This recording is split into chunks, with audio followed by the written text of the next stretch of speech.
अगर वीडियो पसंद आए तो लाइक करिए, शेयर करिए और सब्सक्राइब करने के लिए सब्सक्राइब पे क्लिक करिए और बेल आइकन दबाना कभी ना भूलें, क्योंकि इससे आपको मेरी नोटिफिकेशंस लगातार मिलती रहेगी। Thank you very much. Hello दोस्तों, मेरा नाम अंकित मिश्रा और आप देख रहे हैं दोस्तों ऑक्सिन हार्मोन्स। दोस्तों हार्मोन्स के बारे में मैंने आपको ऑलरेडी बहुत सारे वीडियोस बना दिए हैं। पीछे के 3 वीडियोस जो हैं वो हार्मोन्स के बारे में हैं। और उसके बाद अब हम लोग बात करेंगे अपने इम्पोर्टेंट टॉपिक के बारे में, जो कि हमारा एक पर्टिकुलर हार्मोन्स है जिसके बारे में हमें पढ़ना है, जिसके बारे में ज़्यादा से ज़्यादा क्वेश्चंस आपसे एग्जाम में पूछे जाते हैं। अगर मैं बात करूँ दोस्तों हार्मोन्स के बारे में या प्लांट हार्मोन्स के सबसे इम्पोर्टेंट हार्मोन्स के बारे में, तो हार्मोन्स जो है सभी इंपॉर्टेंट होते हैं, लेकिन उसमें सबसे ज़्यादा जो इंपॉर्टेंट माना जाता है वो माना जाता है ऑक्सिन और जिब्रेलिन। ठीक है दोस्तों, क्योंकि ये बहुत ही मेजर रोल प्ले करते हैं ऑक्सिन और जिब्रेलिन प्लांट के ग्रोथ में, हर एक तरीके के फंक्शंस में ये बहुत ही ज़्यादा इंपॉर्टेंट रोल प्ले करते हैं।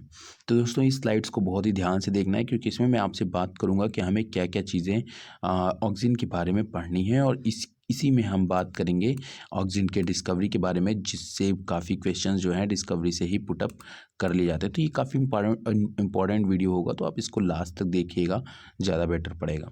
सबसे पहले अगर मैं बात करूँ दोस्तों ऑक्सिन या कोई भी प्लांट हार्मोन्स की, तो वो जनरली ग्रोथ रेगुलेटर्स की तरह काम करते हैं।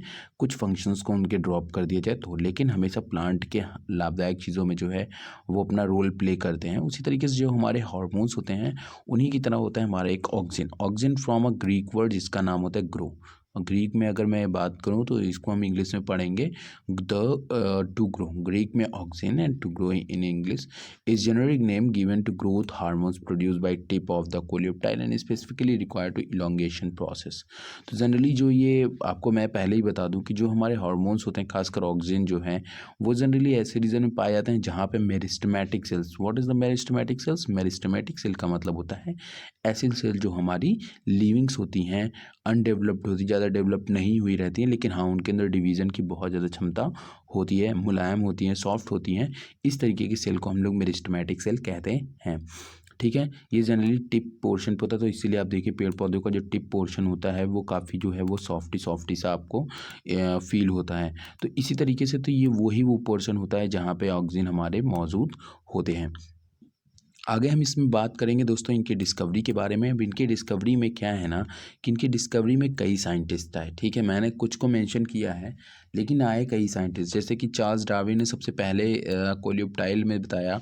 फिर उसके पीटर बॉयसन ने उनके रिसर्च को थोड़ा सा और इन्हांस किया, और एफ.डब्ल्यू. वेंट ने जो एक्सपेरिमेंट माना जाता है वो इनका एक्सपेरिमेंट सबसे ज़्यादा प्रमाणित एक्सपेरिमेंट के रूप में देखा जाता है। कहा जाता है कि इन्होंने सबसे ज़्यादा उसके बारे में डिस्क्रिप्शन दी, और सही डिस्क्रिप्शन दी, सही रीज़न बताया। तो एफ.डब्ल्यू. वेंट का एक्सपेरिमेंट काफ़ी इंपॉर्टेंट है, आप उसको अच्छी तरह देखेंगे। बाकी डार्विन ने एक बेसिक कॉन्सेप्ट दिया था, पीटर बेसन और डार्विन ने, कि हाँ भाई ये इस तरीके से यहाँ पे इस पोर्शन में सिक्रीट होता है, लाइट में सिक्रीट होता है, डार्क में सिक्रीट होता है, ये सब बताने वाले थे हमारे एफ.डब्ल्यू. वेंट। तो ये काफ़ी इंपॉर्टेंट चीज़ें हैं, आप इसको ध्यान में रखेंगे। उसके बाद दोस्तों यहाँ पे जो सबसे इंपॉर्टेंट बात निकल के आती है आइसोलेशन। ये आपको जल्दी किसी भी किताबों में देखने को नहीं मिलेगा, लेकिन ये काफ़ी इंपॉर्टेंट हो जाता है हमारे लिए, क्योंकि ये कहीं ना कहीं से जो है डेटा बहुत इंपॉर्टेंट होता है, और ये कभी बार इससे क्वेश्चंस आपसे पूछ सकते हैं। इसीलिए आइसोलेशन को ध्यान रखना है। जब आइसोलेशन किया गया है तो ऑक्सीजन का जनरली 3 तरीके से आइसोलेशन जो है वो किया गया था। एक था हमारा ऑक्सीजन ए, ऑक्सीजन बी और हेट्रो ऑक्सीजन। ये 3 तरीके के ऑक्सीजन्स जो थे वो हमें मिले, आइसोलेट किए गए। अब कहाँ से आइसोलेट किए गए?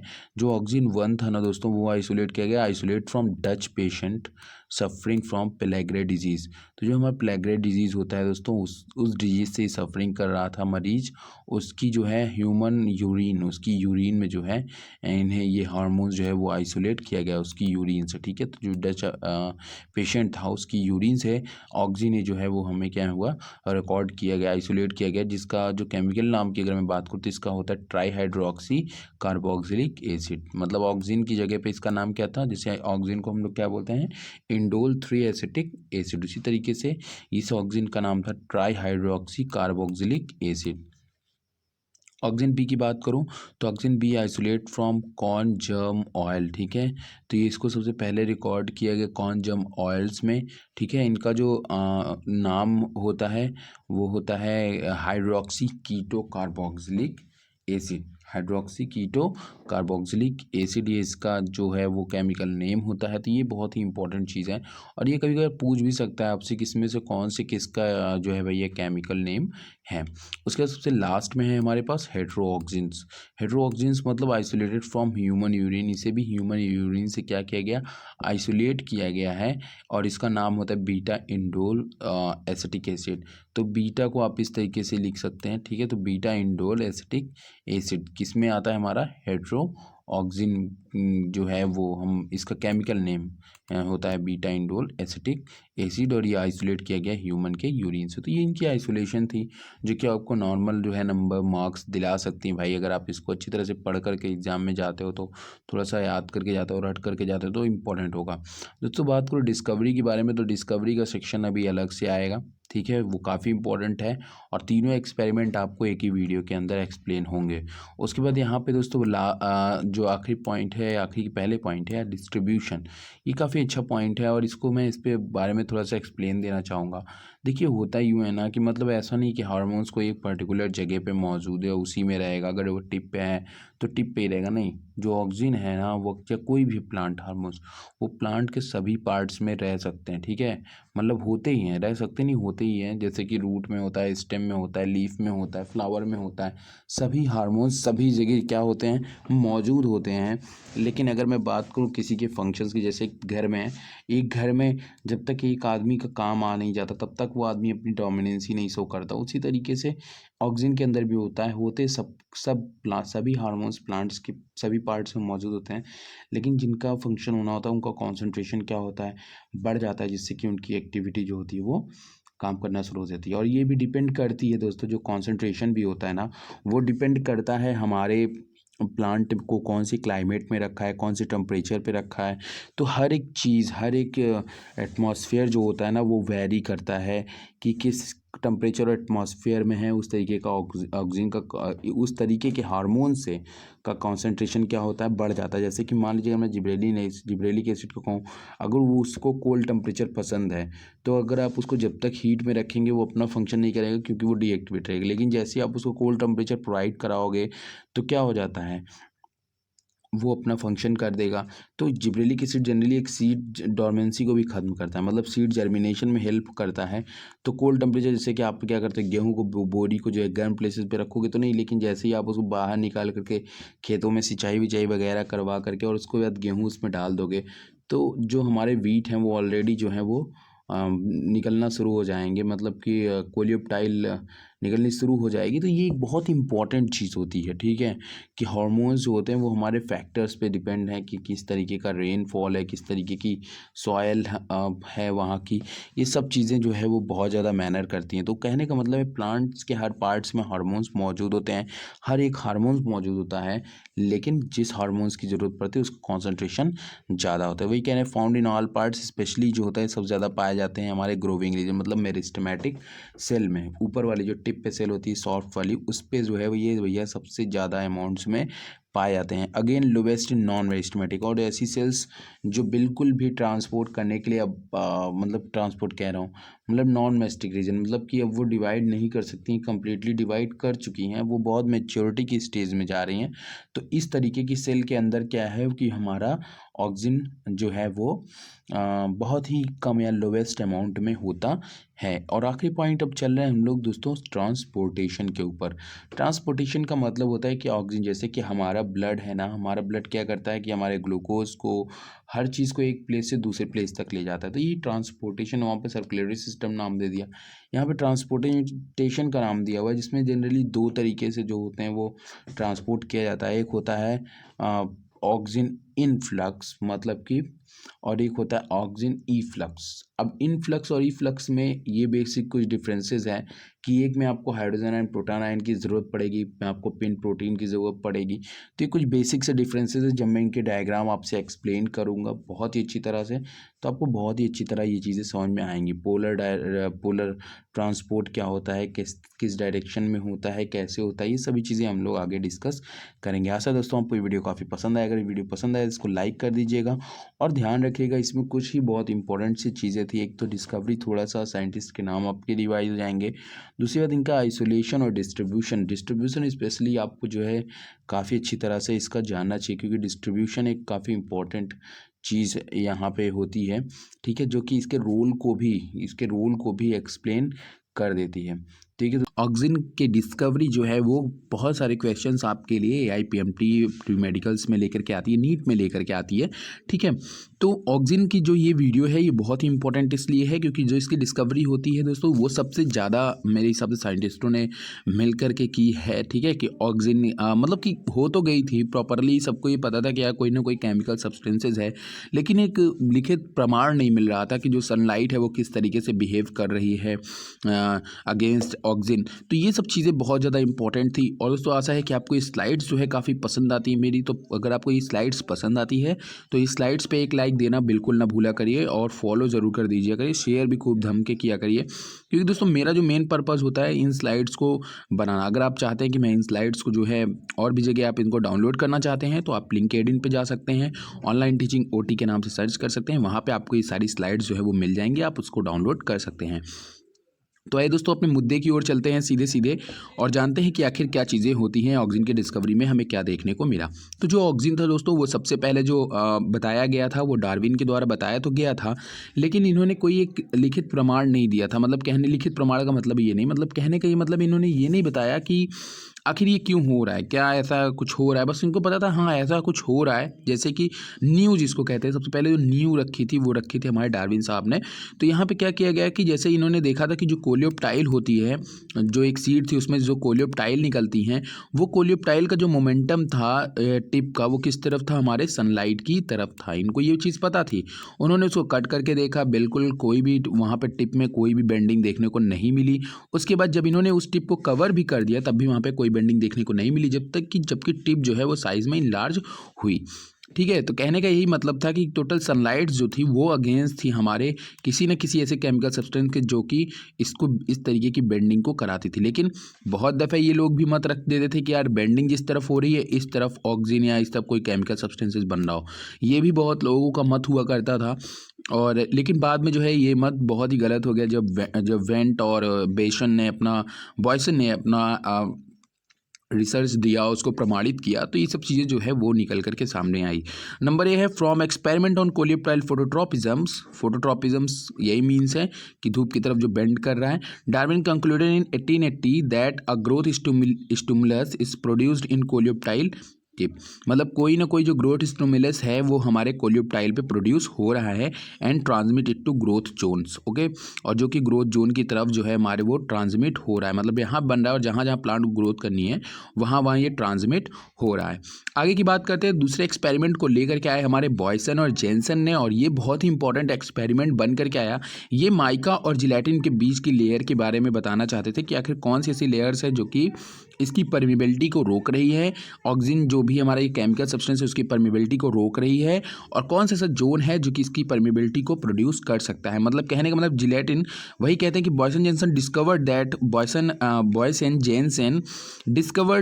अ ग्रोथ स्टिमुलस मीन्स ऑक्सीजन, बस अभी इसकी पता नहीं था कि ये ऑक्सीजन है। तो growth stimulus passes through gelatin but not through water impermeable barrier such as mica. मतलब कि इन्होंने बताया कि जिलेटिन की लेयर जब हम लगा रहे हैं ना तब तो ये उसको पास कर रही है, लेकिन जैसे ही हम वाटर इम्परमिएबल माइका लगा रहे हैं तब जाकर के ये उसको पास नहीं कर रही। तो ये एक्सपेरिमेंट दिया था बॉयसन और जेनसन ने।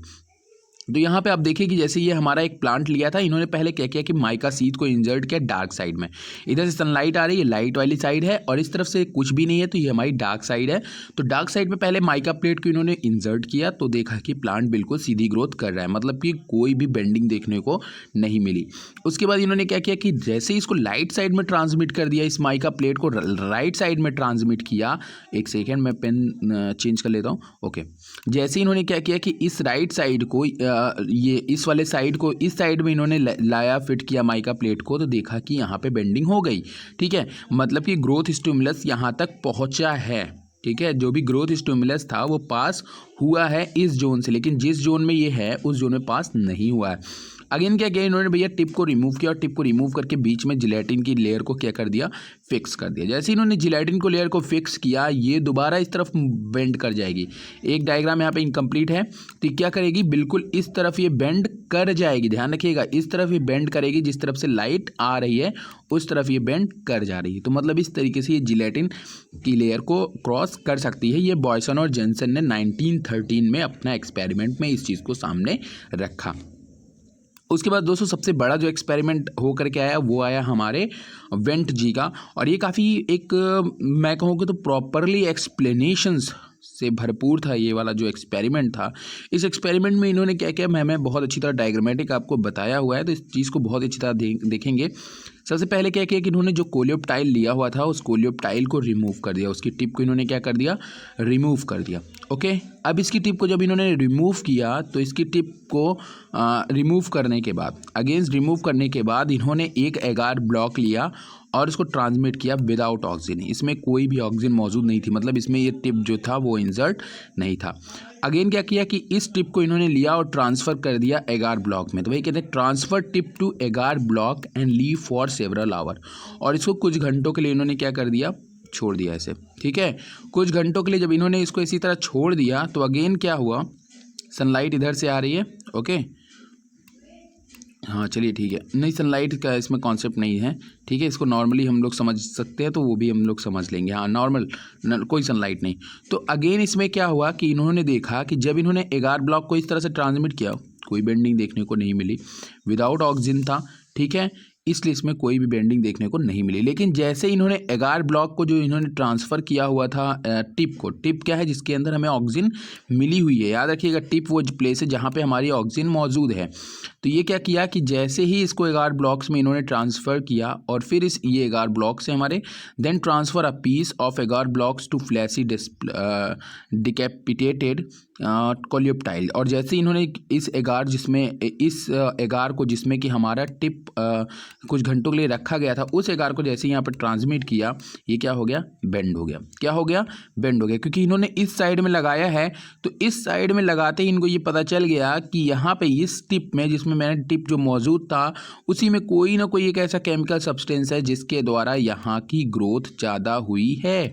ठीक है, देखिए इसके मुकाबले ग्रोथ इतनी हुई है लेकिन यहाँ की ग्रोथ इतनी हुई है। तो ये ही चीज़ जो है वो वेंट जी ने बताया कि जो टिप है उसमें कोई ना कोई ऐसा केमिकल सब्सटेंसेस है जो कि इस तरीके से काम कर रहा है। तो ये एक बहुत बड़ा एक्सपेरिमेंट बन करके सामने आया।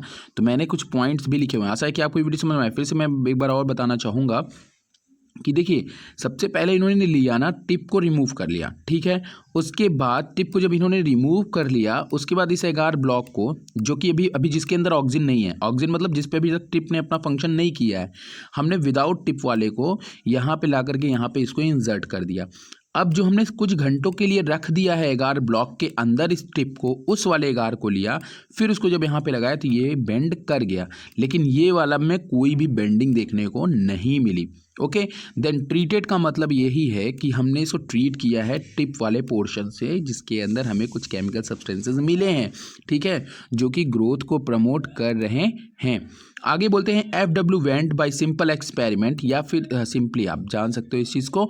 आगे कहते हैं कि FW Went 1926 by simple experiment demonstrated that the tip of the coleoptile synthesise some growth causing substances. मतलब कि इन्होंने बताया भैया 1926 में कि कोलियोप्टाइल जो है वो कुछ ना कुछ ऐसे ग्रोथ सब्सटेंसेज बना रहा है। He cut the tip of oat coleoptile, oat के कोलियोप्टाइल को इन्होंने कट किया and replace them in regularly arranged manner on rectangular block of 5% agar. ठीक है, रेक्टेंगुलर ब्लॉक्स थे, ये आपको दिखाई दे रहे हैं, इसके अंदर इन्होंने 5% agar. After hour the tip were removed and agar blocks were sliced into equal pieces. Tip को रिमूव कर दिया उसके बाद इन्होंने यहाँ से, और इसके बाद इसको इन्होंने स्लाइस के फॉर्म में कट कर लिया, छोटे छोटे फॉर्म में। After an hour the tip were removed and agar block were sliced into equal pieces when one of these piece were placed on decapitated coleoptile. और जैसे इन्होंने इसको क्या किया कि उस पीसेस को कोलियोप्टाइल पे रखा, growth were resumed exactly to similar manner of coleoptile has been replaced, ठीक है। But if ordinary blocks were kept on decapitated tip, growth was not resumed and conclude some chemical blah blah blah blah blah blah. तो इस पूरे कथा में यही कहने का था कि मतलब कि जब इन्होंने एगार ब्लॉक में कोई भी टिप नहीं रखी थी, नॉर्मल एगार ब्लॉक डाला था, उस कंडीशन में यहाँ पे कोई भी ग्रोथ इनको देखने को नहीं मिली थी। लेकिन जैसे इन्होंने टिप को वहाँ पे किया था, इनको ग्रोथ जो है वो देखने को मिल गई। इस तरीके से दोस्तों इनका जो एक्सपेरिमेंट था वो उस केमिकल सब्सटेंसेस था, और उस केमिकल सब्सटेंसेस को इन्होंने नाम दिया एगार ब्लॉक्स। एंड व्हेन एगार blocks was placed on the depicted, और इस जो केमिकल सब्सटेंस था उसको इन्होंने नाम दिया ऑक्सीजन। थोड़ा जल्दी हो गया है, ठीक है। तो मतलब इन्होंने इसको एक ऑक्सीजन नाम दिया, और ये बहुत ही इंपॉर्टेंट एक्सपेरिमेंट बन करके आया FW वेंट का। तो इस चीज़ को आप लोग ध्यान में रखेंगे कि FW वेंट का एक्सपेरिमेंट ऑक्सीजन में सबसे ज़्यादा सुटेबल एक्सपेरिमेंट माना जाता है, क्योंकि हाँ इन्होंने प्रॉपरली एक केमिकल सब्सटेंसेस को पकड़ा, और पकड़ा तो ऐसा पकड़ा कि भैया वो टिप पे ही बन रहा है, ठीक है ना। तो ये एक बहुत ही बड़ा एक्सपेरिमेंट था जिसको FW वेंट ने जो है वो एक्सप्लेन किया। आशा है दोस्तों कि आपको ये वीडियो काफ़ी पसंद आया। अगर आपको ये वीडियो पसंद आया दोस्तों तो इसको लाइक करिए, मुझे फॉलो करिए, शेयर करिए, और इन डायग्राम्स को बिल्कुल भी आप ना भूला करिए। इनको आप ज़रूर से ज़रूर बिल्कुल स्क्रीनशॉट्स लिया करिए, क्योंकि इनको बनाने में काफ़ी वक्त लगता है, और मैं चाहता हूँ कि मेरी मेहनत ना बेकार जाए, ज़्यादा से ज़्यादा स्टूडेंट्स जो हैं वो इन स्लाइड्स का मज़ा ले पाएँ।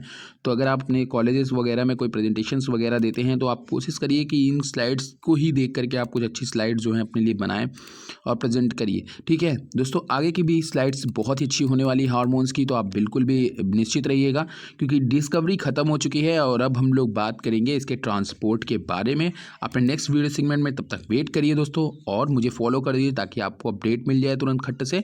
और उसके बाद नेक्स्ट जो हमारा वीडियो होने वाला है वो है कुछ नेचुरल और सिंथेटिक हार्मोन्स के बारे में, नेचुरल हार्मोन्स और सिंथेटिक हार्मोन्स के बारे में भी, जिसमें मैं इसमें बताता आपको सिंपली से चलूँ, लेकिन जो है थोड़ा सा वहाँ पे अगर मैं बताऊँगा तो ज़्यादा सही रहेगा।